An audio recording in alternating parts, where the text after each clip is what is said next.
All right, well, welcome to today's session.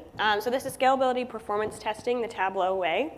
We're very excited to share some use cases and some learnings with you based off of the work that we've done in this area. My name is Madeline Cornelia. I'm an Associate Product Manager, and I work on our Technology Partners team. So we engage a lot with the customers that use our various integrated technologies with Tableau.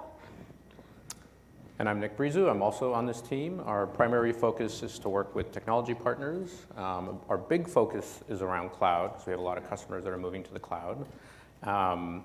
But we also focus in other areas as well. I've been at Tableau for 3 years. I worked a little bit on connectivity when I first joined. Then I moved over to online for a while. And this team's been around for about 5 months. This session came about because we wanted to create a white paper around this topic. And we thought, let's go try to figure out what a lot of our customers struggle with or ask us questions about. And we'll go into it in a little bit about that later. But how many years have you been at Tableau? It will be my 3-year anniversary in 4 days. 4 days. So, woohoo! It's been good stuff. All right, so our quick agenda. So we're going to give you the session purpose and the objectives. And I apologize, we can't really look at either of these screens, so I'm just going to focus over here. We're going to talk to you today about some relevant tools that we're using and some of the approaches that we have. And then we'll give you an overview of some of the resources that are available and leave with you and give some time for some questions. One thing I want to point out is we're going to do Madeline is going to do some live demos. We are not showing screenshots, but one of the things that bugs me about these kinds of presentations, if you want to download them later, all you see is the demo slide. So we left the screenshots in for you, but you're not going to see them today. So hopefully that bugs you as well. All right, who is this session for? Our server administrators. Everybody a server administrator in here? Yeah? Great. Our objective is to understand scalability testing and how to plan for Tableau Server using cloud infrastructure and Tableau's tools. Even if you're on premise, we feel that you can use some of these techniques in the cloud to help you figure out, possibly upgrading physical hardware, or maybe you're using VMware infrastructure on premise. All these techniques are going to apply even though we're using the cloud to do this testing. And the main reason we do that is because it's so easy and quick to put things together and tear them down. So we worked with the internal scalability team. So Madeline spent a lot of time with them trying to see how they test Tableau Server, what are the techniques that they use. And then also went and did a lot of investigation around, there's community stuff out there. What else? There's a bunch of white papers as well. I think sometimes a challenge, even for us as non-customers, is just trying to go figure out where everything is and how to take advantage of it. So these are the kinds of things that we get asked a lot about. So, I want to upgrade the OS. How do I plan for that? I'm going to be adding users. Or we want to move a bunch of users to another environment to try to offload some of the performance hit that's causing on server. And then our deployment is too slow, which means we're going to have to ask a whole bunch of questions to figure out what that means. And really, if you take 30 seconds to read this is pretty typical. I think our pre-sales folks in the room would agree that these questions come around all the time. I just removed the customer name here, but this is an actual email I got about a month ago. And so we wanted to really investigate how do you tackle this kind of question, and what are the methodologies that you want to use to approach this? Because it's a pretty broad question, but it's very, very relevant for all of our users. And people are doing testing a lot of different ways, internally and externally. So this is our attempt to consolidate some of that. Right. And in the past, we haven't had a really great answer. It's kind of a tribal knowledge kind of thing. I don't know if anybody's familiar with Tableau Love, but this is the kind of content we would point them to. Russell Christopher, who used to work at Tableau, did a ton of testing and created all this content. Unfortunately, now this content's a few years old, even though it's still very valuable. So we wanted to take what he had done and other folks and then try to update it for using the cloud as well as the latest versions of Tableau. All right, so what are the key tools and technologies that we're going to be using today? The first, you could probably all guess, is Tableau itself. We're going to be using a couple pieces of the Tableau Platform, Tableau Desktop, and Tableau Server today. We will be installing Tableau Server on the cloud, which is your key player here, cloud vendor of choice. We're going to use AWS for this, but the methodologies and the techniques are going to apply well across any cloud vendor, and as Nick pointed out, also on any on-premise solution that you may be using. We're going to talk a little bit about CPU, RAM, and disk space that you have on your EC2 instances, which is how AWS refers to their VMs that they give you access to. A little reference to setting up your network and talking about VPCs. And then also a significant benefit of the cloud is the ability to do automation and easy backups. So this whole idea of rip and replace is really beneficial for testing. It makes your testing very efficient, and planning for it and just accounting for all of that becomes very easy when you take advantage of these sorts of functionalities that you get on the cloud. How many people here are running server on a cloud vendor? We got a few, so rest are on premise right now? Yeah? Yeah, our other session, we had 60 folks in the room, and I think there was about 4 that were running in the cloud, with a few that were starting a migration. A mix. A mix. All right, second key player here is TabJolt. Has anyone in this room used TabJolt before? Okay, awesome. So for those of you that are new to TabJolt, this is a tool that Tableau created. We like to put tab in the front of our products. It allows you to run specific testing scenarios against a Tableau server, and that you install this separately, and then it's going to give you this wonderful output workbook with tons of metrics about the performance of your server. Your Tableau server. So TabJolt's going to help you evaluate the health of your Tableau server, the response time, the error rates. There's going to be a ton of metrics you're going to see in detail. And we are accompanying that with... Nope. Sorry, I was too slow. With a tool called Tabmon, which is also a tool that we developed internally at Tableau, that we use internally at Tableau, but that is available to all of our customers. You use TabJolt to understand the health of your Tableau server. You use Tabmon to understand the health of the machine itself. So you can track CPU, RAM, memory usage. Similar to TabJolt, we recommend that you install this on a separate machine. You can install it on the machine that you're running Tableau Server on, but we always like to say best practice is to not run any additional software on where you're running Tableau Server. We were a little lazy with this one, and I actually did install it on the Tableau Server instance. But what's wonderful about Tabmon is it will tell you what its own processes are. So if you want, you can quickly filter them out. Yeah. All right, let's get into it. So first up, let's talk about getting ready when you're starting your testing.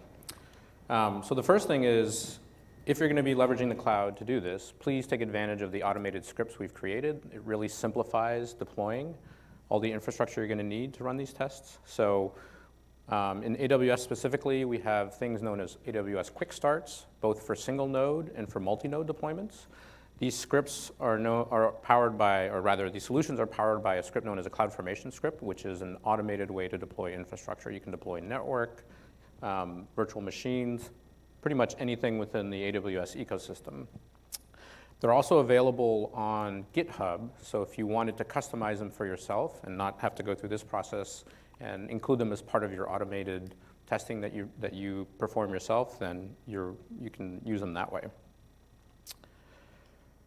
The second thing is try to keep things simple, minimize the amount of variables that you're testing for. Don't plan a 2,000 user edition combined with moving to Linux, combined with moving to the cloud. You're going to be testing for too many things that are changing.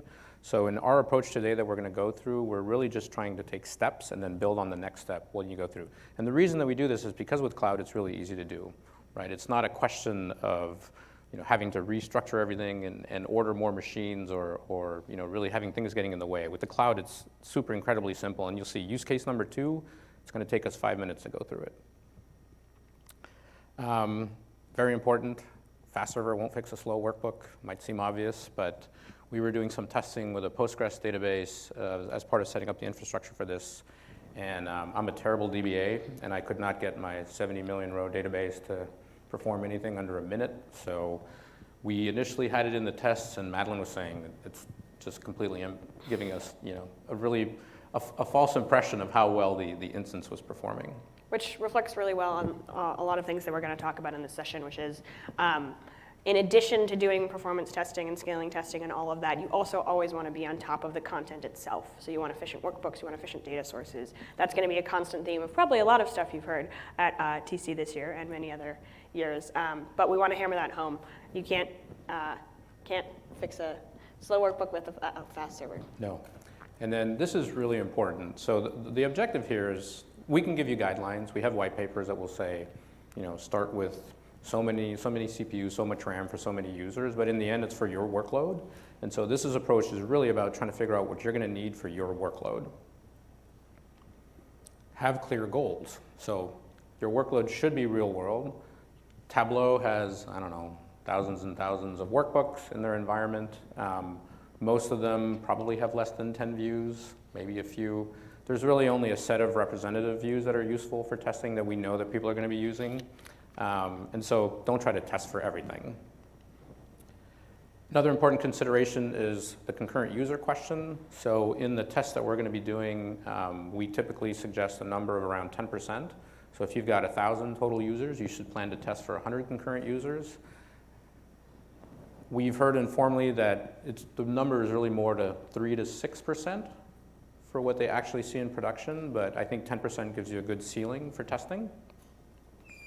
Then the next thing is really understanding what are the kinds of actions that your users are going to perform, and we're going to show you how you can figure that out in a little bit. And then we already covered this. That's very important. We can't fix a slow workbook. All right, so let's go into some of the common use cases. So first up, we tested for single node. We believe this approach will work for a cluster as well. We just don't have time to go into that today. The thing that's different about a cluster, of course, is you've got more things you can tune. But essentially, it's going to be the same approach. And today, we're going to cover 2 use cases. So the first one is, well, I'll go into just a second here. But the first use case is sort of our baseline. And then with the second use case, we're going to build on top of that and simplify how we test for the second use case. We assumed user-based licensing. Is anybody here, everybody else still on core, on user-based licensing? Core?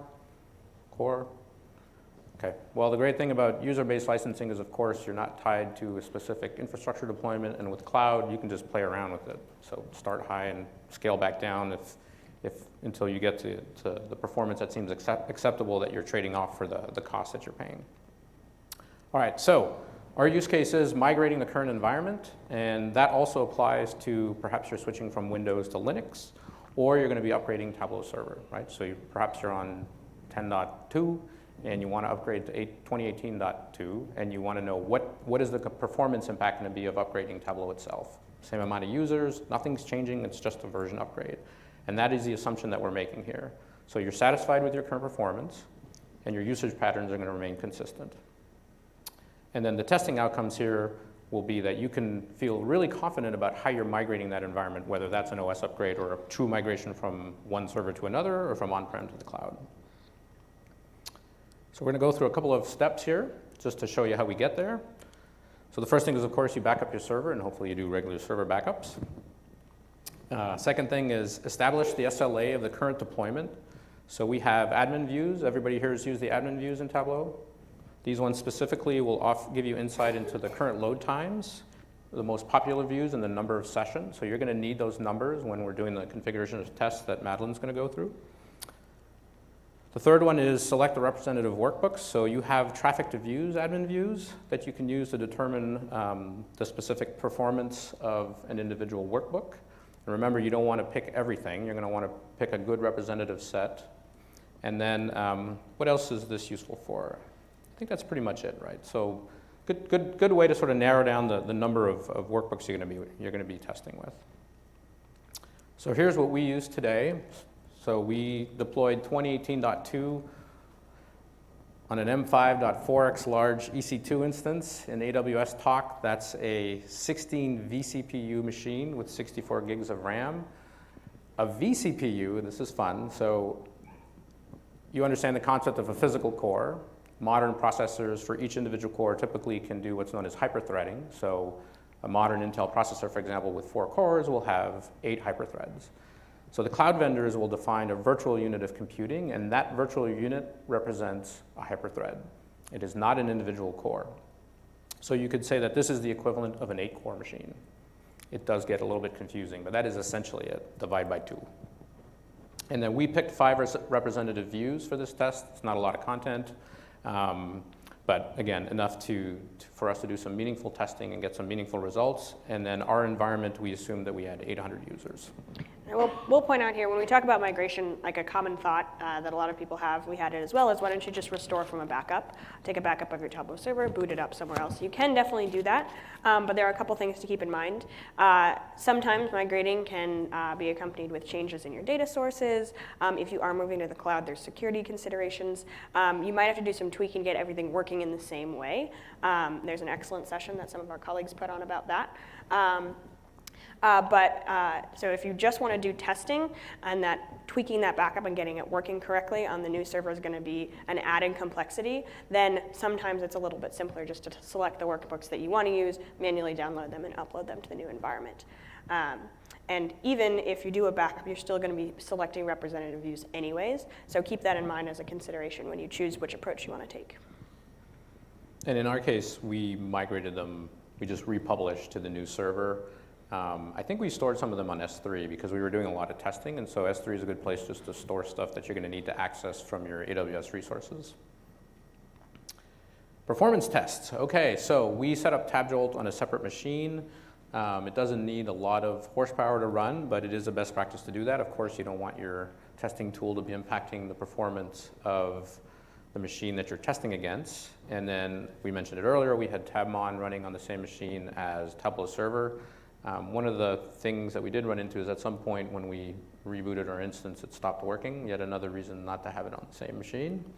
And then once TabJolt is installed, we're going to be going through the customizations of, let's see, the list of views, the users, the types of tests that you're going to be doing. TabJolt offers different kinds of testing, interactive ones or purely, hitting a view. And with that, let's go into TabJolt. Let's do it. All right, shallow dive into TabJolt. There are some great sessions that go into much more detail about how to install it, how to configure and run the tests. For those of you that don't know this, everything is recorded at TC, so if you want to go back, throw one on while you're cooking or something, then it's a great way to learn a little bit more. But we're going to give you a shallow dive, so you're going to get some exposure here to how TabJolt works. All right, so it's a GUI install, which is great. So you download this from GitHub. It's publicly available, and it's going to walk you through the steps to setting up TabJolt. It's going to configure TabJolt, the application itself, and a Postgres database that goes along with it where the results are going to get stored. Then you're going to have some config files, which you can edit as necessary. If you use the GUI installer process, you won't have to edit those right off the bat, but I'm going to show you them because pretty much if you're going to use TabJolt, you're going to end up editing them at some point. It is run via the command line, and you're going to pass parameters through there. And you're going to get a ton of result metrics out. You're going to see the workbook in a little bit here. We're going to focus on 3 sort of key metrics, but something that I will say now and will probably say again is because you get a lot of these metrics, we want to encourage a holistic approach. So you don't want to just look at error rate. You don't want to just look at response time. You want to look at all of the metrics together and use that to guide your decision making. So let's go ahead and take a look here. All right, so I've got 2 machines up and running here. On the right-hand side, this is actually server itself. So I've got a Tableau server on this machine. And I say left-hand side, which I now realize I'll just put in the center. This machine over here is a separate one. It's a smaller instance because we didn't need the full power of, say, the 8-core. You can also run TabJolt on your laptop computer, and that should be just fine. So here it is. I've already installed it. We're going to run through a command in a second. But let's take a look at those configuration files that I mentioned earlier. So this first one here is where you're going to provide the IP and login information for the computer that Tableau Server is sitting on. So you're pointing TabJolt at that machine. If you're doing this on the cloud, and this happened to me at one point, and you shut off your machine, turn it back up, if you're not using an elastic IP, or if anything about your network or your address changes, you can go into this file and edit it. An elastic IP is essentially a permanent IP that you can assign to an AWS virtual machine. And we also have a user pool here. So by default, TabJolt's going to run all of the tests as if it were just the admin user on Tableau Server. But what you can do here is you can specify a list of users, and then TabJolt will run the tests as those users. And that's a good thing to keep in mind. In the same way that you want to pick representative views, you want to pick a representative sample of users as well to better understand how having different users log in and perform different actions can affect your performance. So here are the list of views that TabJolt's going to try to access. Like Nick said, we only used 5. If you looked at your server today and you said, these are the X number of views that we can't live without, that's probably the representative sample that you want to use for your testing. I'm using Notepad++ here. I will point out that if you're doing this on the cloud, they're pretty basic. They don't come with rich text editors. TabJolt's very finicky about where it likes its hyphens and its slashes and its forward slashes and everything like that. I would definitely recommend just downloading a little text editor to save yourself some time in the long run. Your views, so you're doing this all against the default site. You don't have multiple sites. Don't have multiple sites, but you can set up multiple sites. All right. So this configuration file is going to get a little bit more tricky. And what I want to point out here, the idea is that TabJolt is a programmatic machine that we're making act like people. So we want to do as many things as we can to make what TabJolt does look like what our users are going to do. So if you're like me, in the morning you come in, you open your viz, you look at your dashboard, you go off and get a cup of coffee, you come back, and then you start interacting with it. So you have things like this variable called think time between test. We kept it at 0. We're doing baseline testing here. But adding this variable in is going to give you a more approximate to a person and how they would actually interact with server tests. OK. So I'm going to pull up a command here. TabJolt's installed. I've navigated to the folder that it's in. We're just going to run the go command, and we're going to pass it a couple parameters. So the first is the test plan. And Nick mentioned this earlier. TabJolt comes with 3 out-of-the-box testing scenarios. And this is the type of action that a user is actually doing, or that TabJolt is mimicking a user do. The first is just viewing, so just opening up a view and looking at it, not doing anything else. The second is all interaction. So TabJolt's going to load a view and then click on anything that can be clicked on that view. So filters, parameters, actions, what have you. And then the third one is going to be a mixture of the two. So you're going to get some viewers and some interactors, interactions, a mixture scenario. You can also create your own custom testing scenarios, and there are some great resources out there that talk through that process. It gets a little bit more advanced, but I would recommend checking that out. And that's going to rely heavily on your understanding of how your users actually interact with server. So do you have a lot of executives just looking at dashboards in the morning? Do you have a lot of analysts doing a lot of web editing or web authoring late in the afternoon? You really want to understand your user base and pick the correct test. Next, we have duration. This is in seconds. I'm doing a very short test here. I'm going to talk about that after I run it. I would recommend running much longer tests. 60 seconds isn't going to give us the best picture of how our server is going to perform over time. If you think about your current server environment, people probably are using it for more than 60 seconds at a time. But it's a demo, so we want it to work. All right, C is going to be the number of threads. So that's the number of simulated virtual users that TabJolt's going to act as when I run this test. And finally, you can add a description. I mentioned a Postgres database that all of this info gets stored on. So if you're doing lots of tests, which you probably are, and you want a way to keep track of them, it helps to add your description there. Why do we do live demos? Because it's fun for you guys and it's stressful for us. But it looks like we're off on the races here. So TabJolt's going to start spitting out a bunch of information at you, and then if it likes me today, it's going to actually start running the tests, and we're going to see the actual scenarios, and the samples get sent to the Tableau server. All right, excellent. OK, so quick look at the output here. This is what you should see if TabJolt's configured correctly. It took me a couple tries to get it up and running. Often the errors are found within the syntax. I mentioned that. I would encourage you to use an editor to keep track of all of that. Sometimes it's just your IP is wrong, or the slashes around your views are wrong, and they're not loading correctly. All right, we're seeing 0 after all of these errors, except that one right at the top. That's good. That means the server's running up and running, and it's rendering everything that we would want to see. As you start increasing the load, the number of threads and the duration, this number can change, and you might start to see errors. And that's something that's going to get tracked in the workbooks that we look at. Once TabJolt is done with this test, it's going to return us a run ID number, so we can identify this specific test and look at it in the data. So with that in mind, let's go ahead and pull up the workbook. So I mentioned this comes with TabJolt. This has all been built for you, and it's automatically going to plug into that Postgres database. So first things first, you can just start looking at these views and start understanding what's going on here. Fact of the matter is there's quite a bit going on here. First of all, this is an example of one of these tests. This is the one I ran yesterday. Let's see if this one's done. Nice, okay. We got run ID 92. Let's see if I can grab that one. Not today.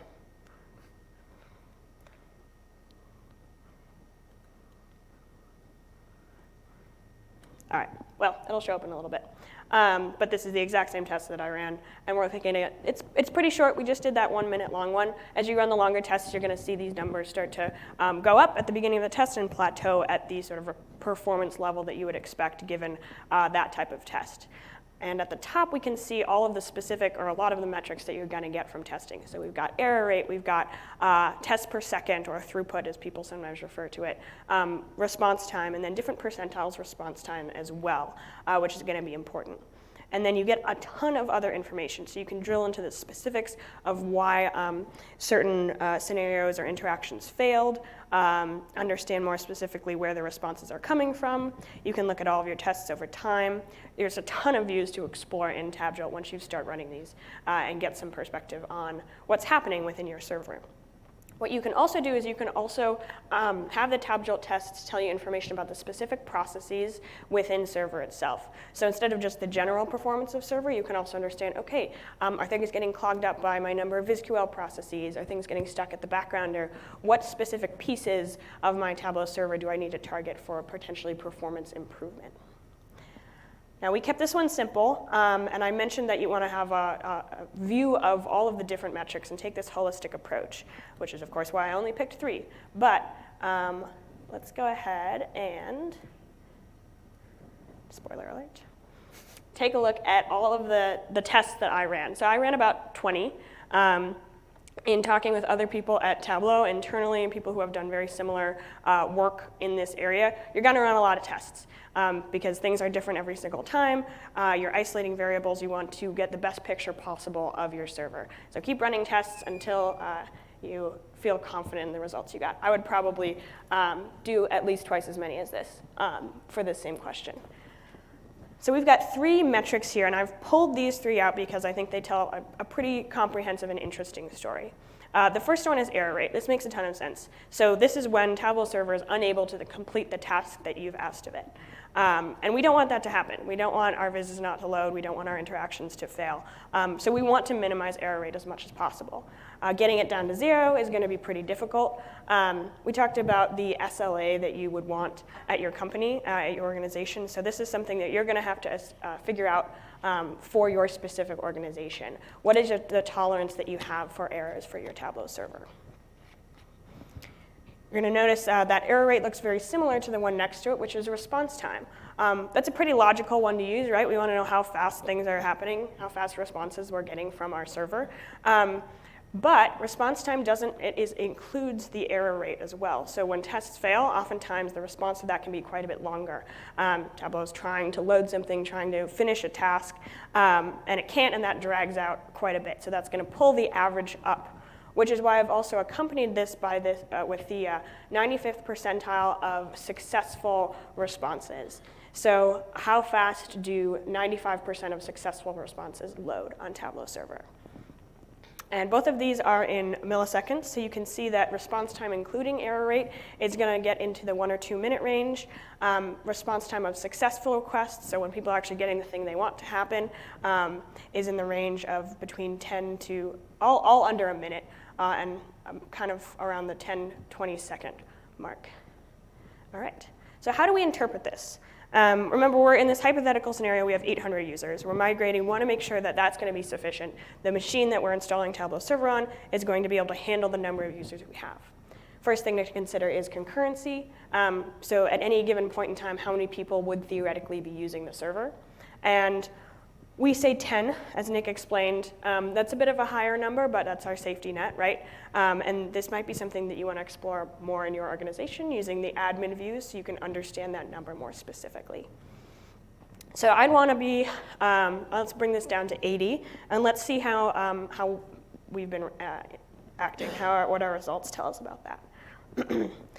So looking at error rate, you're actually going to notice something interesting here. There's sort of two lines, and I'm going to touch on that in a second. But when you look at error rate charts in general and the results here, what you'll often see is a spike is going to show up at a certain point, and the error is going to jump up. That's the spike you want to keep in mind. You don't want to go over that. That means that server is getting maxed out. There's a long queue of tasks. The tasks are unable to complete. Something's going wrong. So you want to look out for that. You want to test probably until you hit it, and then you want to see where that number is. So we've got a couple different things here. We've got a really high test here, which has a high error rate, but we are seeing a general trend upwards here. But that's also accompanied by a pretty flat line down here, where the jump seems to only be up at around 100. Whereas over here, it looks like anything around 80 is getting not good. This is where I would point out you would want to do a lot more tests to really hone in on where that jump is happening. I did 2 tests at each virtual user number, but you would want to keep repeating that so you have a really good picture of how this looks.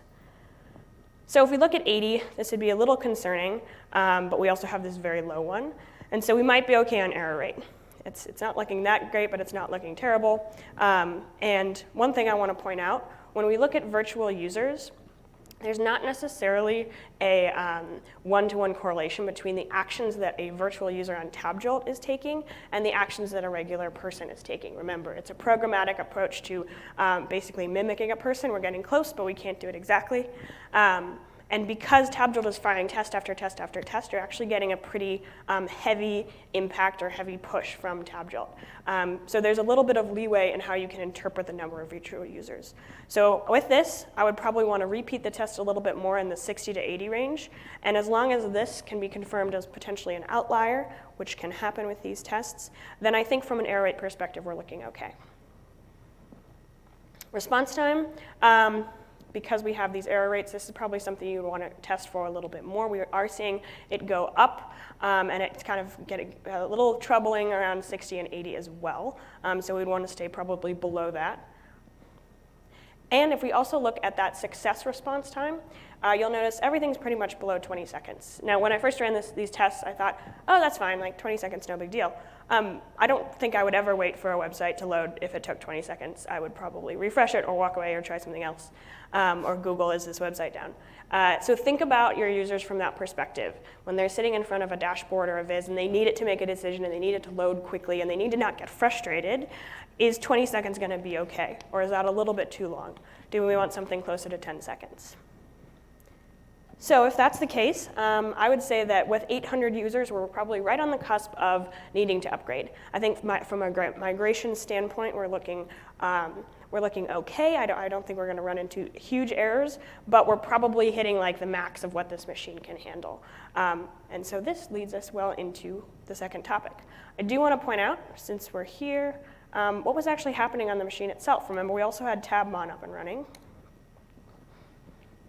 So I've now switched over, and this is the Tabmon workbook that you're going to get. So we have a good picture of the health of the Tableau Server environment, and now we want to get a picture of the machine itself.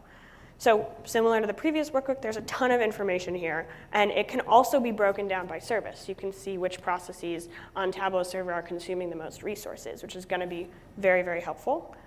But we're just going to look at this one for now.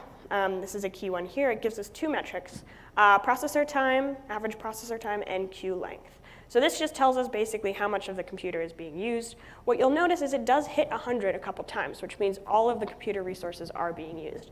Not necessarily a bad thing. We have computers, we make them powerful because we want to use all of the resources that they have.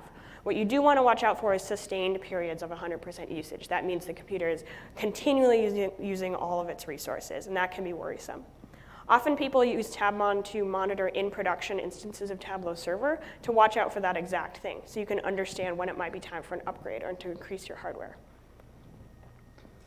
Correlated with that is going to be the queue length. And so once you've reached 100% and the computer can't finish all the tasks, things start to pile up.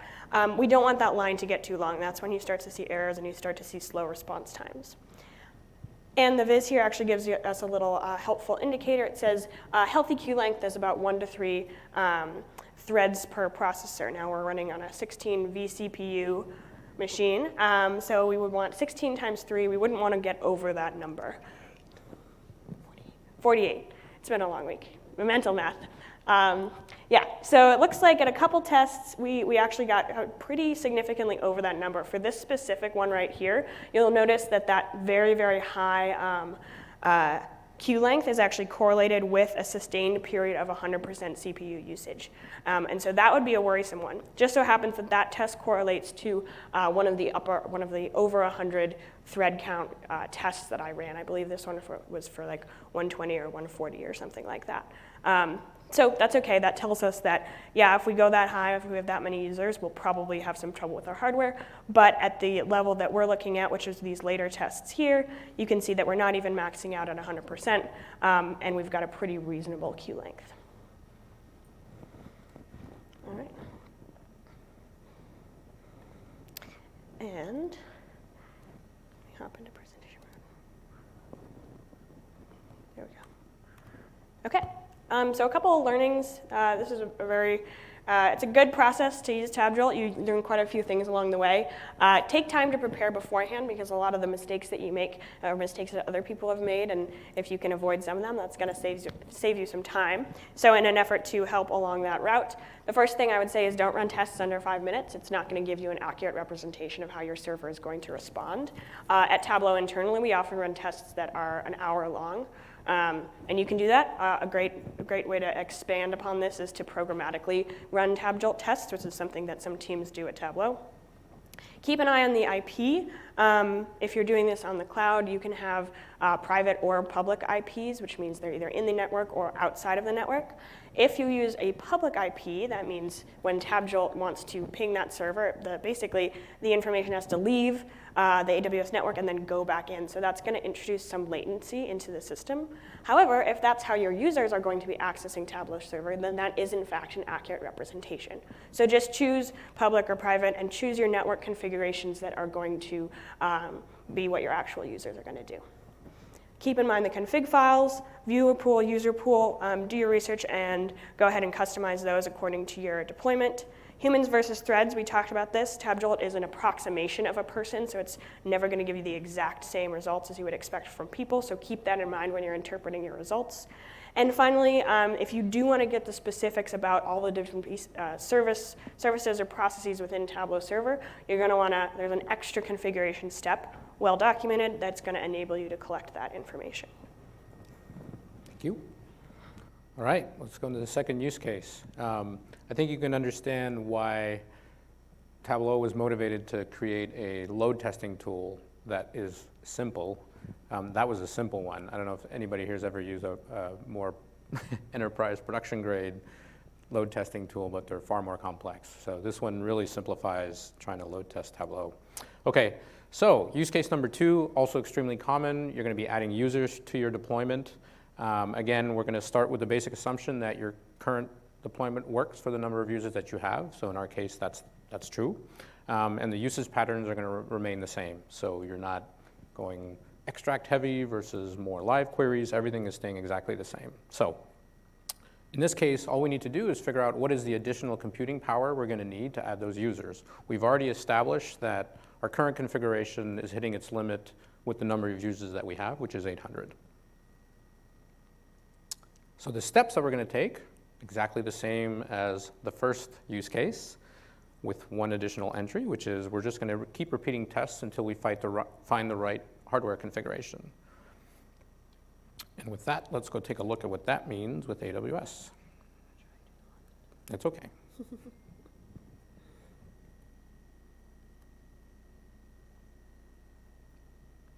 Who here has actually played around with some of the cloud infrastructure, deployed virtual machines? A few folks. That guy in the red shirt.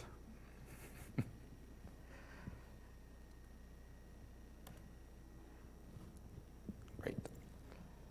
Okay, so here what we're looking at is the AWS console. So Madeline just navigated to where the virtual machine management portion of this is located. I'm going to show you a couple of things. In AWS, you can pick the region that you're going to deploy in.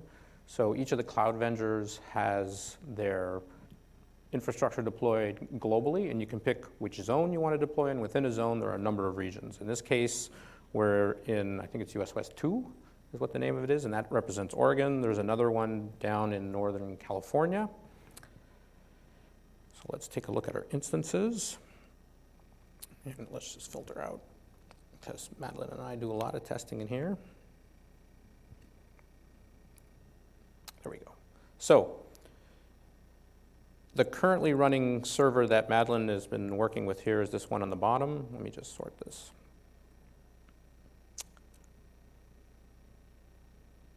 This is another server that we had been working with. So one of the things that's really great about this infrastructure is it's really easy to take snapshots. So similar to how you can do that with some of the virtual machine tools that you have for your desktop, or if you're running VMware, it's incredibly easy with AWS and the other vendors to do the same thing. So what I like to do, sorry about that, is I snapshot a lot because I make a lot of mistakes. So once I've got Tableau Server installed, I will shut down the server, take a snapshot, and then fire it back up again, and then go on to the next test.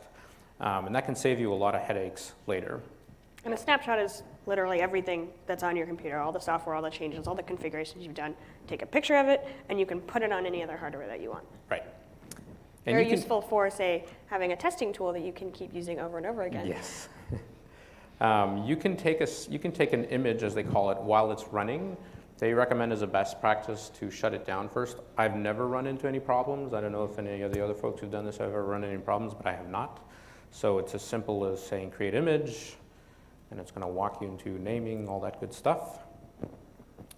And then remember, now we want to go and try a larger instance size. So when we ran our test, you're going to notice something here that the currently running machine is the 4x large, the 16 vCPUs. If we wanted to change that instance size, we simply go to instance settings, we go to change instance type, and then we just pick the type that we want. Of course, you'd have to remember what each of these different numbers represent. Now, for the most part, it's always a doubling of resources. It's not exactly that. So if you're too lazy to go and look it up in the AWS documentation, just pick the next one down in the list and go with that one. Want to point out that we tested with what's known as general purpose machines. Each vendor has optimized use cases, so they will have their memory optimized instances. They will have instance types that are optimized for disk usage. In the case of Tableau, for the most part, we've noticed that the general compute ones are the best ones to use. So that's what we generally recommend you start with. A little later, we're going to talk about a fantastic white paper that Chris and some other folks put together to help guide you with what you'd like to use. So once I've done this, I pick the size, click apply, and there you go. That's it, you're done. All right. On to the next thing. So let's go ahead and see what that change, the effect of that change actually was. All right. Grab our server, and here we go. All right, we've got server with this one over here, but let's take a look at those TabJolt results first. All right, so these are the tests that we ran on that M54XL, and then we bumped it up to a 12XL and ran a very similar set of tests. Originally, I was going to do like a reveal where I showed you one at a time, but it was taking a long time, so I decided not to do that. I'll show you them all at once. The tests on the larger machine are in orange, and the tests on the smaller machine are in blue. And it's pretty cool. I nerded out a little bit when I saw this. A lot of people have done very similar things to this, but it's really cool when you get to do it yourself. So if you're a Tableau nerd like me and you want a side project, this is a really fun one. Of course, it might also be your actual job, in which case I hope you're also enjoying it. So let's start taking a look at what we saw with this new machine instance size. First of all, error rate, pretty darn low. We had this one spike here. I didn't do repeats of this larger instance, but I would definitely recommend that.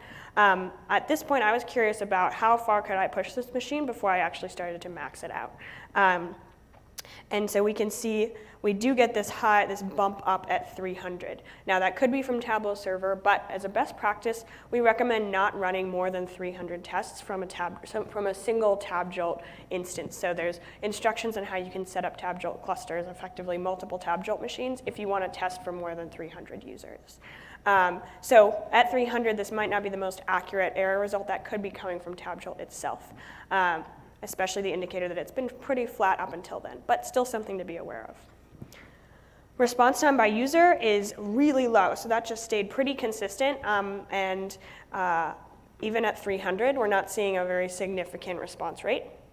However, when we look at that success response rate, remember this is just looking at 95% of the successful interaction responses, so the tasks that Tableau Server completed, and we see there's a general trend upward. So yes, as we increase the number of users, we are seeing some slower response time here. And I like to say this again, you might see that and say, hey, under a minute, we're all good to go. But think about the interaction that you're getting from your users. Would they be happy with that performance? So how would we interpret this? Honestly, I think this one would necessitate a little bit more testing. I'd want to figure out where that spike in the error rate actually occurs and eliminate TabJolt as a potential factor for causing that. I think from a response time perspective, this is great to see. This tells us that Tableau is running really well on this machine overall. And at this point, I would probably want to say, okay, based off of what my users expect, what is the response time for success that I find acceptable in my organization? So I think that the conclusion of this one would be probably to run a little bit more testing and really figure out where that max happens. Where is the size where you'd say, my server is no longer performing as I need it to, and I'm going to need to push up the instance size again, or potentially make some other changes. And yes, I do want to point out one element here. Did I talk about the SQL servers? I did. No. Okay. So taking a look back at the blue one, what you guys might have seen is there's kind of two lines going on here. So I ran this set of tests first, saw that they were getting some high error rate, decided to go check on my server. Turned out 2 of my VizQL processes were down. I rebooted the server, and we can see this much flatter line here. So 2 takeaways from that. The first is keep an eye on your server. If you're doing testing, you want to eliminate any variables that might confuse the test results. And second is the impact of various processes and the actual topology and configuration of your server instance itself. How many of each processes do you have running? How have you split them up across your different clusters? Now, I bring this up, and we didn't get a chance to cover that in this testing. There are a lot of people who have done that sort of testing. But the key takeaway is the processes do have an effect, for sure. But the way you would test for that is very similar to the way we tested for everything we showed you today. And there have been, for example, there's one of Russell's blog posts talk about, he just ran tests with different numbers of VizQL processes. Focus on that one variable, focus on what you can control for everything else, and that's going to give you results, and it's going to indicate what the optimization for your specific server is. Good. All right. All right. Oh, let me show Tabmon too. Yep. So these last few elements here are actually the tests that I got from Tabmon when I started running those tests. So we actually didn't get really anywhere near to maxing out the CPU that we saw. Your big machine. The big machine, which is great. Yeah. Well, it's great, except it's going to cost more. It is going to cost more. This is true.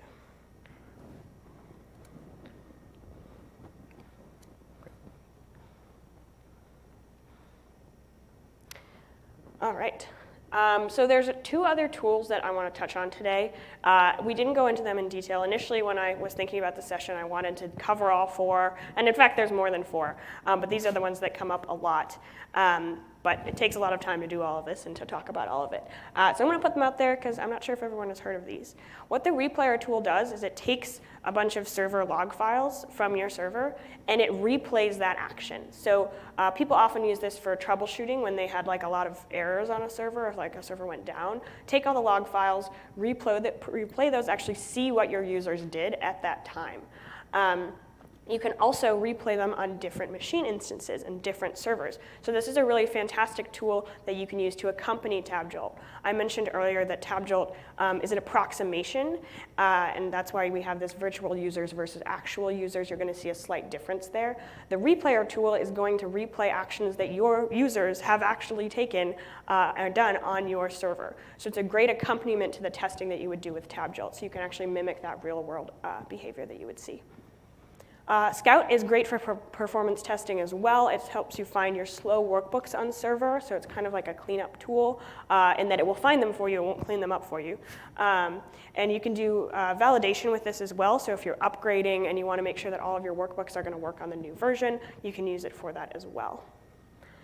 And finally, I don't think any session is complete without talking about one of my favorite Tableau tools, which is the performance recorder. My first role here at Tableau was a product consultant, and I would pretty much stay on the phone with people and hear, my workbook is loading slow, what can I do to fix it? This is a great tool. It's going to tell you what's wrong with your workbook, what's slow, not necessarily what's wrong, but what's slow, where any hangups are, all of the different things, interactions, creating extracts, connecting to live data sources, querying those data sources. It's going to break down how long each of those take. At the beginning, we talked about how a fast server can't fix a slow workbook. You can, though, and this is going to be a great tool to help you do it. Yeah, it breaks down where it's spending its time, essentially. Okay, let's wrap this up. So I'm going to mention some resources. The first thing is always take a look at the latest server docs for release notes. Sometimes there's some tidbits in there about potential impacts on your deployment with new features that are being added. If you think about additional web editing or when we released alerts and metrics, nothing's free if you're adding more features. That's where you'll learn about it. Secondly, we have a Tableau Server scalability. So today we went, Whitepaper, we went into some of the knobs you can tune, which was mainly the instance size, right, the CPU and the RAM. This white paper will go into all the little knobs you can tune, so the VizQL processes, or if you want to understand how backgrounders impact performance, this white paper will cover all that. It's up to date for 10.5, I believe. It still applies to the latest version, but I've been told that they're working on yet another version of this. Next up, specifically for AWS, we have two white papers. One is about deploying Tableau Server on AWS, so if you didn't want to use the CloudFormation scripts, or the quick starts, and you want to self-deploy. Many customers do that. This is a great guide for that. And then we just released this white paper on performance testing with EC2. So Chris and a couple of other folks from our pre-sales team spent a lot of time trying to figure out what is the best instance type for Tableau with certain assumptions. And we got a lot of information out of that. It was very helpful. They repeat some of the things that we suggested today, some of the methodology in using TabJolt. We also have white papers for the other cloud vendors. We are working on equivalent white papers for their instance types. We just haven't gotten that yet, so look for that early next year. And then we have a GitHub page. Have anybody ever been to our GitHub page? Tons of good stuff there. Yesterday, I asked in the room, anybody use Redshift in the room? Anybody use Redshift?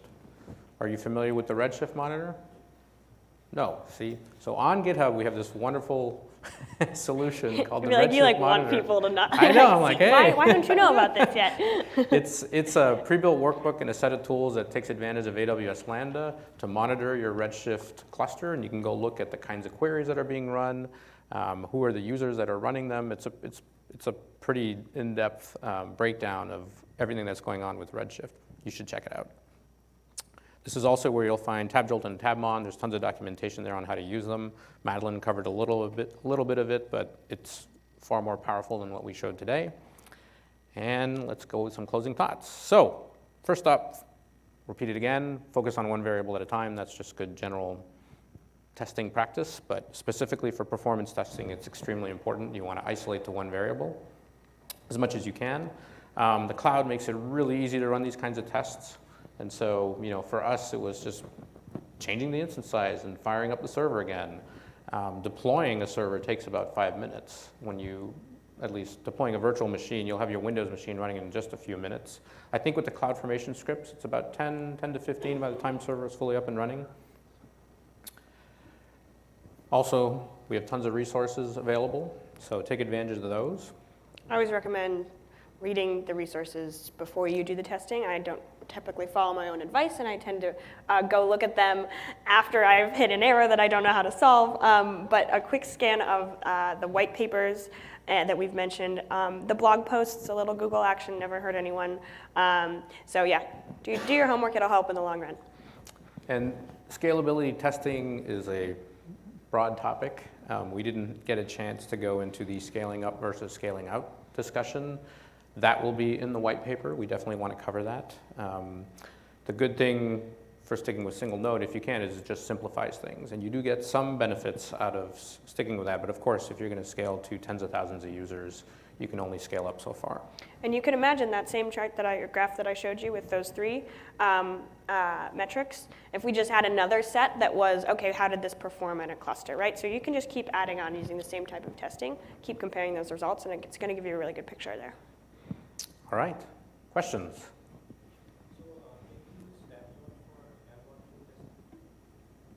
Can you?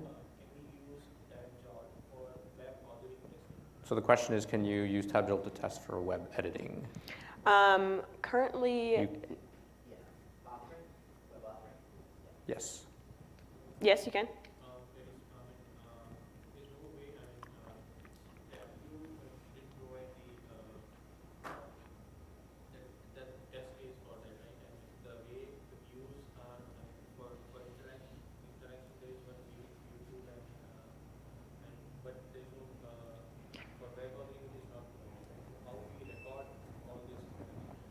So, and Chris, correct me if I'm wrong, but I believe that's when you would want to write your own test scenarios, and you would want to create your own instead of using the packaged ones.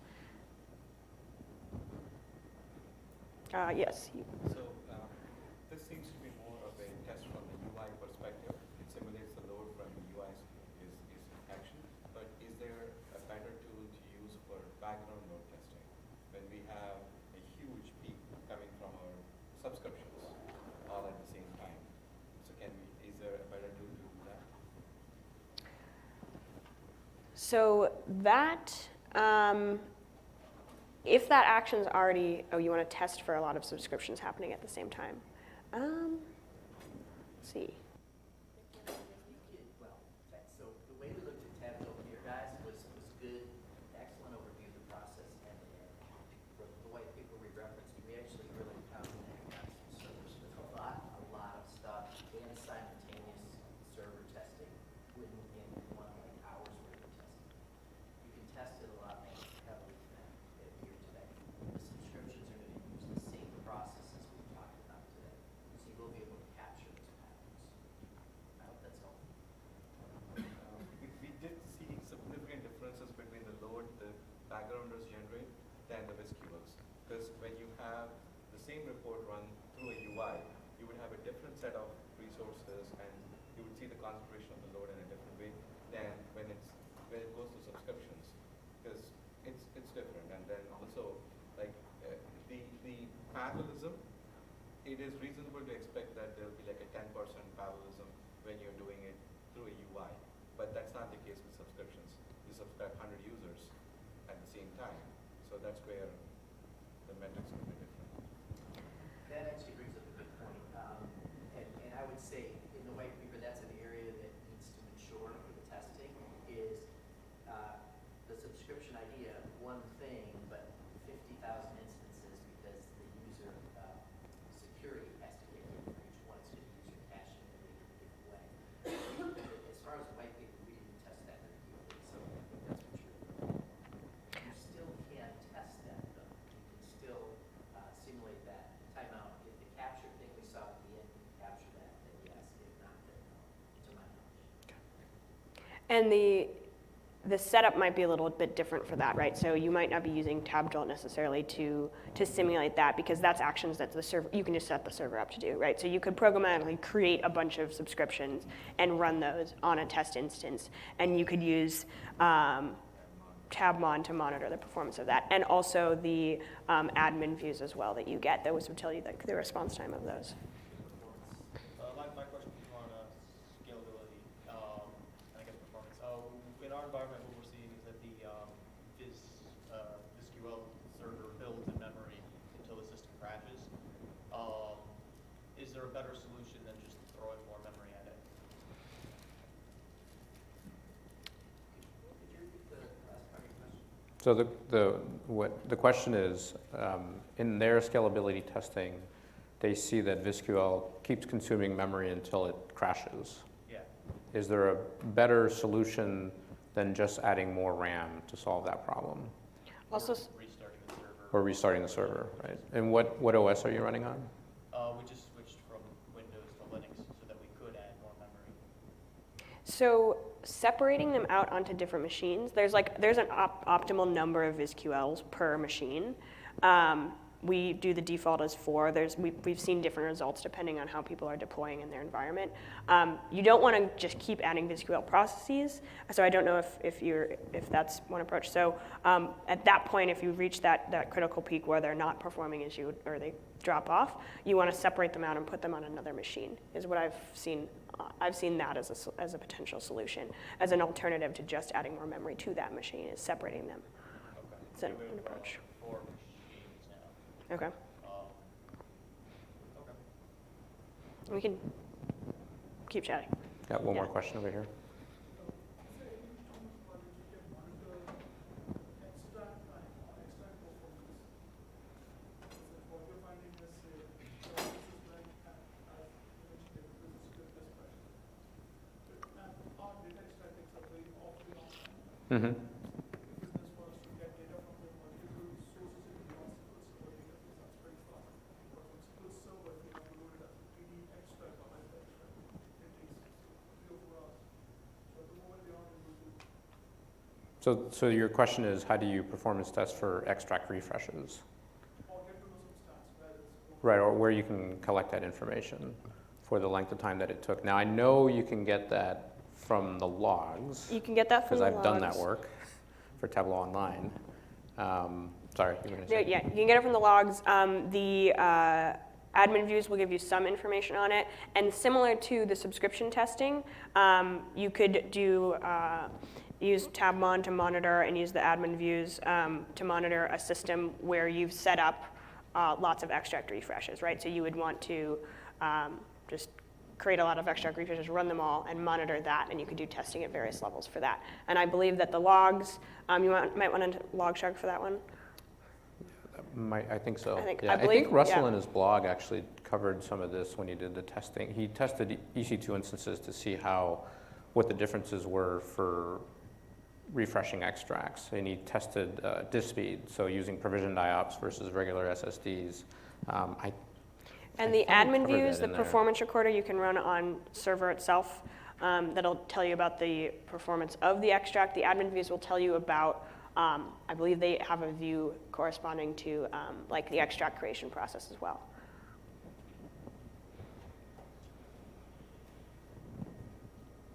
All right. All right. Thanks, everybody. Thanks, everyone. And hang out if you want. Keep asking questions.